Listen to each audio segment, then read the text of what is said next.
Hello everyone, I am Srijan Bharadwaj and today I am going to take a very important topic and the name of the topic is fullerenes. Fullerenes actually that is the allotrope of carbon. Allotrope, as I have told you already,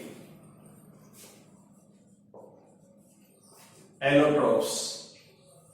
These are the physical forms of an element having different physical properties and same, or you can say identical, chemical properties. Because they have the different internal structures, however they are the pure forms of the same element. जैसे carbon के allotrope की आप बात करते हैं तो सभी में कार्बन ही होगा, इधर इट इज डायमंड और ग्रेफाइट और फुलरेन्स और कार्बन ब्लैक, जिसको कई लोग लैंप ब्लैक भी बोलते हैं. It may be the charcoal और it may be some another allotrope you can से.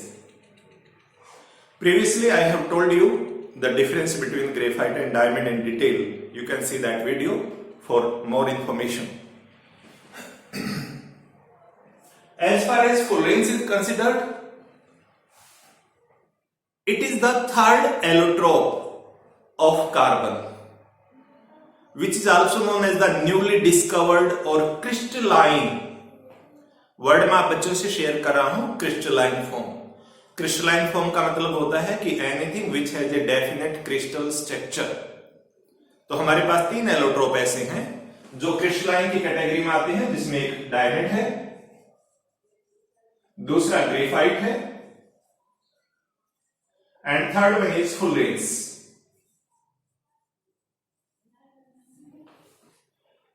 There are different variety of diamond, आप बच्चों ने पढ़ा होगा. ग्रेफाइट की भी हमारे पास और फुलरेन की बहुत सारी अलग अलग वेराइटीज पॉसिबल हैं. It is a naturally existing allotrope of carbon, however it can be prepared in an artificial way. जैसे डायमंड नेचुरल होते हैं और डायमंड को आप ग्रेफाइट से भी प्रिपेयर कर सकते हैं. Artificial diamonds are also there which are smaller in size as compare to the natural one. Otherwise देखने में वो बिल्कुल नेचुरल जैसे लगते हैं. तो जैसे डायमंड के आपके पास दोनों टाइप हो सकती हैं, this fullerenes can also be prepared. At the end of this lecture I will tell you कि उन दो फुलरेन को अगर प्रिपेयर करना है तो कैसे प्रिपेयर कर सकते हैं.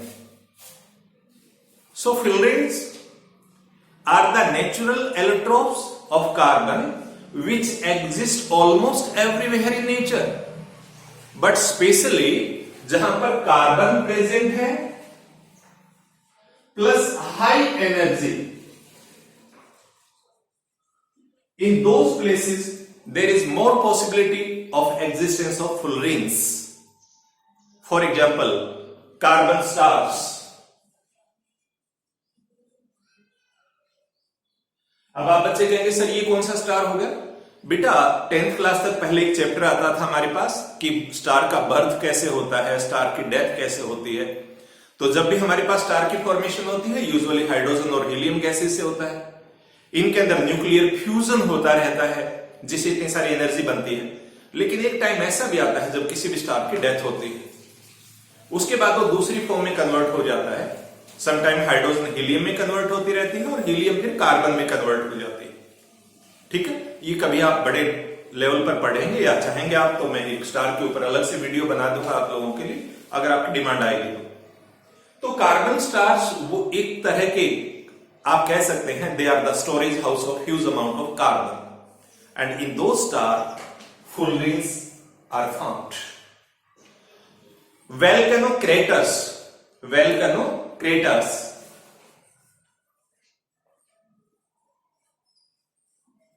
जहां वेल्कनो का ओपनिंग होती है एक तरह से, उन प्लेसेस पर फुलरेन के पाए जाने की बहुत पॉसिबिलिटी है. The places where lightning struck, जहां पर बिजली गिर जाती है उस जगह पर फुलरेन के पाए जाने की बहुत सारी पॉसिबिलिटीज हो सकती है. But it was also discovered in the black of lamp and candles. Black of lamp and candle, इसका मतलब हुआ कि जो लैंप होते हैं हमारे पास मिट्टी तेल के दिए वगैरह होते हैं, ठीक है, और कैंडल्स होते हैं, उनसे जो स्मोक निकलता है उस स्मोक में भी फुलरेन एग्जिस्ट करता है। राइट बेटा, तो ये तो बात हुई एग्जिस्टेंस की। अब सवाल ये आता है कि हमारे पास ये जो फुलरेन है इसका अपना स्ट्रक्चर कैसा है। Actually fullerenes are considered as the huge molecules. Fullerene को हम बड़े मॉलिक्यूल मानते हैं, huge molecule of carbon. They may contain 60 atom, 70 atom or 350 and more atoms together in a molecule. इतने एटम तक हो सकते हैं। ऐसा माना जाता है कि जिस कार्बन का C60 हम लिखेंगे, that is a type of fullerene that is taken to be the most stable form of carbon, or sorry, most stable form of fullerene, C60. This C60 is also known as the Buckminster fullerene.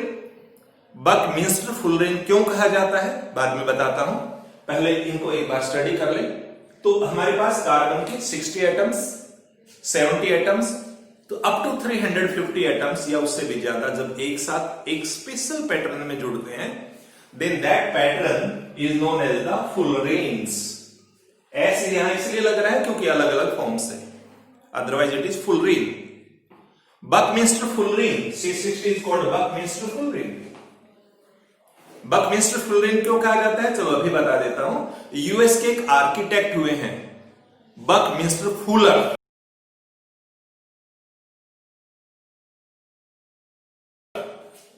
और वो Buckminster Fuller एक इस तरह की डोम बनाते थे जो डोम बहुत बड़े स्ट्रक्चर वाले होते हैं, ठीक है, जियोडेस्टिक डोम बोला जाता है उनको। उन डोम का जो स्ट्रक्चर होता है दैट में be the huge structure like this, ठीक है। इस स्ट्रक्चर को उन्होंने डिजाइन किया, और जो हमारे पास ये C60 है इसके स्ट्रक्चर की भी फुटबॉल जैसी या बकी बॉल जैसी शेप होती है। समटाइम इट इज कॉल्ड बकी बॉल आल्सो। इसका अगर स्ट्रक्चर आप बच्चों को बनाना पड़े तो आप इस तरह से एक सर्कल ड्रॉ करेंगे, सर्कल में आपने एक पेंटागन ड्रॉ करना है लाइक दिस, लगभग सेंटर में, और इस पेंटागन को आप धीरे धीरे करके हेक्सागन में कन्वर्ट करते चले जाएं लाइक दिस। जब आप इसे हेक्सागन में कन्वर्ट करेंगे और ये कंप्लीट हो जाएगा, that will be the structure of फुलरेन।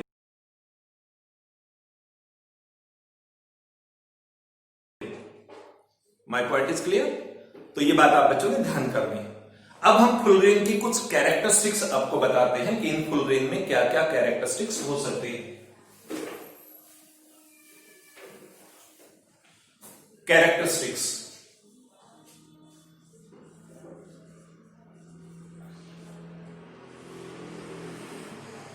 Means the special properties. पहली बात, fullerenes are the spherical giant molecule. Spherical giant molecules.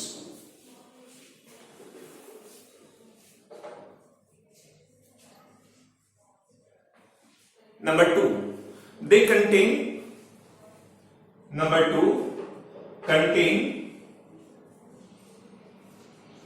60 to 350 or more atoms in a molecule. Third, always contain, एक जो molecule होगा that always contain a even number of carbon atom, even number of carbon atoms. Next characteristics, C60 is most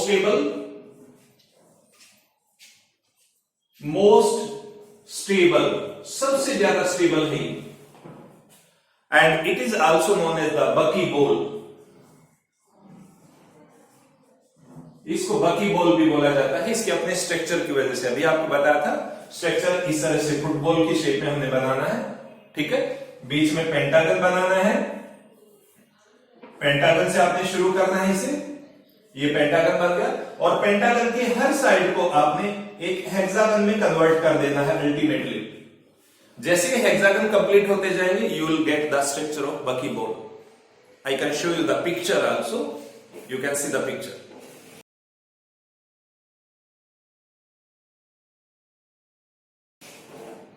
Characteristics we can say these are the dark solid at room temperature, dark solid at room temperature, room temperature के ऊपर ही dark solid होते हैं। They contain hexagonal और pentagonal rings इन structure, contain hexagonal और pentagonal rings इन structure. जैसे मैंने अभी आपको बताया था कि अगर हम ये मॉलिक्यूल समझते हैं तो यहां पर आपका पेंटागन होगा, सेंटर में पेंटागन बनाना है थोड़ा सा छोटा, और उस पेंटागन को फिर बाद में आपने हेक्सागन की हेल्प से क्लियर कंप्लीट कर देना है। ठीक है, ये बात ध्यान करेंगे। अब हेक्सागन और पेंटागन में जब ये आपस में कनेक्ट करते हैं तो एक बड़ी स्ट्रेंज बात देखने को मिलती है। क्या स्ट्रेंज बात देखने को मिलती है? आई थिंक यहां तक आपने लिख लिया होगा, मैं अभी से इरेज करता हूं। तो 5 member ring can join to 6 member ring only, लेकिन 6 वाले को किसी से दिक्कत नहीं है। 6 वाला क्या कर सकता है, but 6 member ring can join to 6 member और 5 मेंबर, दोनों को ज्वाइन कर सकता है, उसको किसी से दुश्मनी नहीं है। ठीक है, जैसे ये पेंटागन है, इस पेंटागन के तो सराउंडिंग में हेक्सागन आएंगे, लेकिन हेक्सागन आगे पेंटागन से कनेक्ट हो सकते हैं या दूसरे हेक्सागन से भी कनेक्ट हो सकते हैं। ठीक है, याद रहेगी बात। एक चीज और ध्यान कर लें जो बहुत इंपॉर्टेंट है, और वो क्या है कि जो हमारे पास C60 है, जिसे मैंने पहले भी बताया, या C70 भी कह सकते हैं, they are powerful electron capture molecule, are powerful electron capture molecules, electron को कैप्चर कर सकते हैं। और ये इंफॉर्मेशन मैं आप लोगों को ऐसे ही नहीं दे रहा, ये इंफॉर्मेशन एक तरह से एक साइंटिस्ट है हेरोल्ड क्रेटो, 1996 में हेरोल्ड क्रेटो को केमिस्ट्री का नोबेल प्राइज भी मिला था। And Harold Kroto is one of the discoverer of the fullerene. Now the uses, कि हमारे पास इसके यूज क्या हो सकते हैं। What are the uses of fullerene? Number 1 use, they can be used for the electron storage.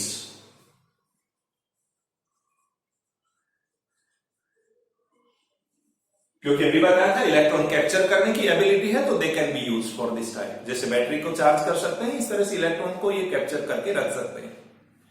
They can be useful in the solar energy conversion. Solar energy conversion. And third, a very, very important use, medical industry.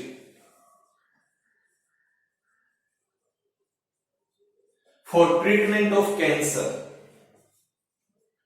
For treatment of cancer.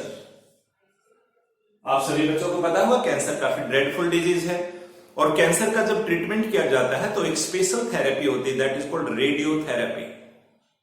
Radiotherapy जब patient को दी जाती है, तो मे भी शायद आप बच्चों ने कभी देखा हो, बाई चांस अनलकीली आपके पड़ोस में कोई इस तरह का पेशेंट रहा हो, तो उसके बाल उड़ जाते हैं, स्किन बिल्कुल ऐसी ड्राई सी हो जाती है, बर्न हो जाती है, यानी that is the toxic effect.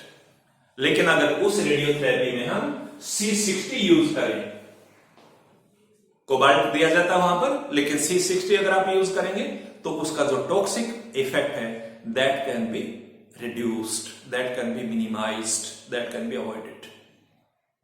And more important, last one, it is the future of technology. Future of nanotechnology. Nanotechnology एक ऐसी टेक्नोलॉजी होती है जिसमें चीजों की डिजाइनिंग जो होती है वो बहुत माइन्यूट लेवल पर की जाती है। एंड फ्यूचर में क्योंकि जैसे जैसे पॉपुलेशन बढ़ रही है, डिमांड्स बढ़ रही हैं, तो nano technology is going to be a very very important form of technology. तो हम मान के चलते हैं फुल रेंज जो है they are the future of nano technology, right.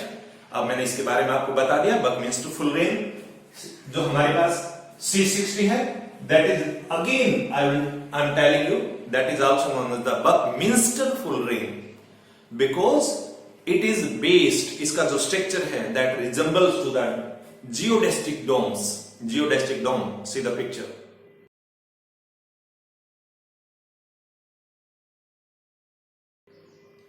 This type of domes are called the geodesic Doms.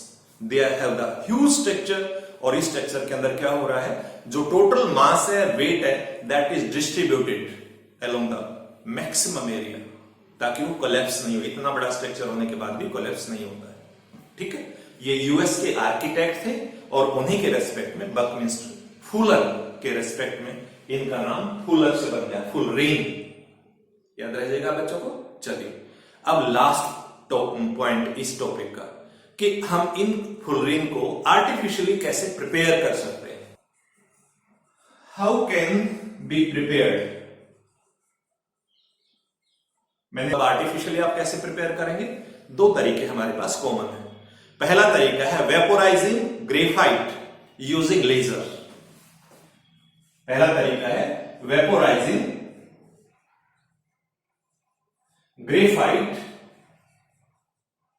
Graphite को आप वेपर्स में कन्वर्ट अगर करें, किसकी हेल्प से, यूजिंग लेजर। लेजर की हेल्प से अगर आप ऐसा करें। दूसरा तरीका हमारे पास होता है कि अगर आप हीट करते हैं ग्रेफाइट रोड को बाय हीटिंग ग्रेफाइट रॉड किसकी हेल्प से, इलेक्ट्रिसिटी की हेल्प से, in the atmosphere of helium. By heating graphite road using electricity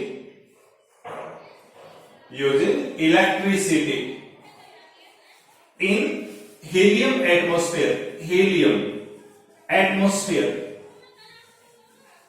atmosphere means inert atmosphere, the atmosphere which does not react, that is called helium atmosphere.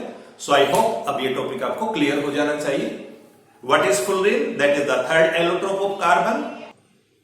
It is a crystalline structure. crystalline का मतलब definite structure जिसका हो। Diamond and graphite उसमें और शामिल हम कर सकते हैं। एंड यू मस्ट नो कि fullerene can exist naturally and it can be prepared in an artificial way. इसकी बहुत सारी कैरेक्टरिस्टिक्स मैंने आपको बता दी हैं और इसकी यूजेज भी बता दी हैं। That's all about it. और जैसा मैं Harold Harold K-R-O-T-O Karato, he is one of the very prominent scientists who was the discoverer, one of the discoverer of the fullerene, जिनको 1996 में Nobel prize of chemistry provide किया गया था। He was awarded, rather not provide, he was awarded, ठीक है। उनके बहुत सारे आइडियाज मैंने इस वीडियो में आपसे शेयर किए हैं। आई होप अब आपको ये पसंद आएगा और इसकी जितनी भी इंफॉर्मेशन है प्लीज उसको ध्यान से पढ़ें, सुने, देखें। Thank you. Stay safe, stay healthy.